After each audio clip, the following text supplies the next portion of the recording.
பாருங்கள் வெத்தலை கொடி எப்படி வந்திருக்குதுங்க. வச்சு ஒரு 6-7 மாதம் இருக்குங்க. இப்போ தான் சின்ன செடியாக இருக்குது, நல்லா கொழுன்னு வந்துருச்சுங்க. இந்த பாக்கு மரத்து மேலே எடுத்து விட்டுருக்குறேங்க. ஓசூர்லேருந்து கொண்டு வந்தாங்க இந்த செடி.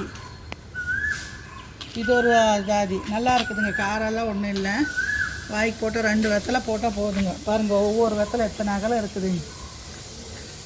இவ்வளோ அகலம் இருக்குது பாருங்கள். ஒவ்வொரு வெத்தலை நல்லா குழன்னு வருதுங்க. இப்போ தான் எல்லாம் கட்டி இப்போ தான் க்ளீன் பண்ணிவிட்டு நல்லா கட்டி விடணுங்க பந்தல் மாதிரி. பாருங்கள் அப்படி வந்துருக்குதுங்க வெத்தலை.